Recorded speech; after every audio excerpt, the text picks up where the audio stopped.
Subscribe now to our channel. Gabing madilim, may isang matandang babae sa loob ng bahay. Hawak ang isang itim na kandila. Umuusal na pabulong ng orasyon. Ang matandang babae ay nagsalita. "Huwag kayong magtatangka. Ang bahay na ito ay akin." Biglang mamamatay ang kandila. Lumipas ang panahon, naglaho ang matanda at naging abandonado ang bahay. Dumating ang mag-asawang sina Rico at Lisa, kasama ang anak nilang si Mara sa lumang bahay. May mga kapitbahay na nakatingin sa kanila. Si Aling Cora, bumulong sa isa pang kapitbahay. May bagong nantitira sa bahay na yan. Sana na may tumagal sila. Si Lisa ay tumingin sa paligid, tila may masamang pakiramdam. Unang gabi sa lumang bahay, nagising ang natutulog na batang si Mara. May naririnig siyang mahihinang katok sa pinto ng kanyang kwarto. Nagsalita ang batang si Mara ng mahina. "Mama, Papa, kayo po ba yan?" Binuksan niya ng bahagya ang pinto. Walang tao. Pero nang isara niya ito, may anino na sa likuran niya. Habang nag-aalmusal, napansin ni Lisa ang mga gasgas sa braso ng anak na si Mara. Nagtanong si Lisa sa anak, "Anak, saan mo nakuha yan?" Si Mara, tulala na sumagot, "May humawak po sa akin kagabi." Habang naglilinis ng sala, napansin ni Lisa ang mga patak ng dugo sa sahig. At sinundan niya ito papunta sa isang lumang aparador. Binuksan niya ito, walang laman, pero narinig niya ang isang bulong. "Bulong, umalis na kayo dito." Sa kwarto, nag-uusap ang mag-asawa na sina Rico at Lisa. Nagsalita si Lisa. "Rico, hindi normal ang bahay na to, may nangyayaring kakaiba." Sumagot si Rico. "Tama na, Lisa. Hindi ako naniniwala sa mga kwentong yan." Isang gabi, nananaginip ang batang si Mara, nasa isang madilim na kwarto siya. May matandang babae na nakatitig sa kanya, nakangiti, pero ang mga mata nito ay itim.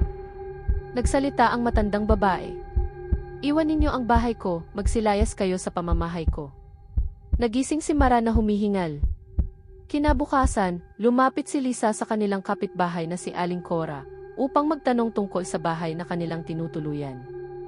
Si Aling Cora nagsasalita. "Bago pa kayo tumira dyan, ay may isang pamilya na ang nanuluyan dyan, hindi na nila nagawang makalabas." Biglang lumindol ng bahagya. Nahulog ang ilang gamit sa loob ng bahay. Narinig nila ang isang malakas na halakhak mula sa taas. Si Lisa sumisigaw. "Rico, may masama talagang nangyayari." Pinuntahan ni Rico ang batang anak na si Mara. "Mara, ayos ka lang ba anak?" Sambit nito. Si Mara nagsasalita, ibang boses. "Magsilayas kayo sa pamamahay ko." Dinala ni Lisa ang batang si Mara kay Mang Nestor, isang albularyo. Si Mang Nestor nagwiwika. "Ang bahay ay hindi isang ordinaryong bahay, may nakatira dito na hindi ninyo nakikita, isang matandang babae." Ayon kay Mang Nestor, ang matandang babae ay isang mangkukulam na sinunog ng mga taga-baryo noon. At isinumpa niyang walang makakapamuhay ng tahimik sa kanyang pamamahay. Nagdesisyon silang gumawa ng ritual upang paalisin ang masamang espiritu ng matandang babae. Habang ginagawa nila ito, biglang namatay ang ilaw. Narinig nila ang isang malakas na sigaw mula sa itaas. Habang nag-iinspeksyon, natuklasan nila ang isang lihim na kwarto sa likod ng aparador. May mga lumang gamit at larawan ng isang matandang babae. Si Mang Nestor, nangungusap. Dito siya namatay at dito rin siya nananatili. Biglang lumabas ang espiritu ng matandang babae. Ang kanyang mata ay itim at nakangiti. Nagsalita ang espiritu ng matandang babae. "Hindi ninyo ako kailanman mapapaalis sa pamamahay na ito." Habang isinasagawa ni Mang Nestor ang orasyon, nagsisigaw si Mara.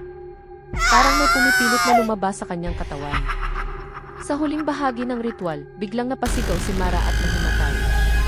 Nang magising ang batang si Mara, siya ay normal na. Wala nang kakaibang presensya sa bahay. Si Mang Nestor nagsasabi sa mag-asawa, "Kailangan ninyong umalis sa bahay na ito. Para na rin sa ikatatahimik ng pamilya nyo, lalo na ng inyong anak na si Mara." Nagmadali silang lumisan.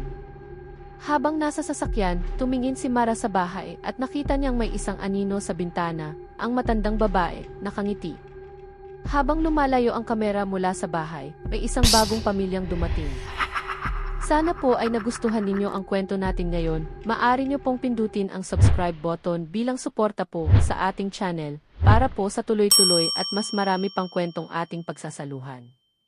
Maraming salamat po sa panonood at hanggang sa muli po, ito ang Panaghoy sa Dilim.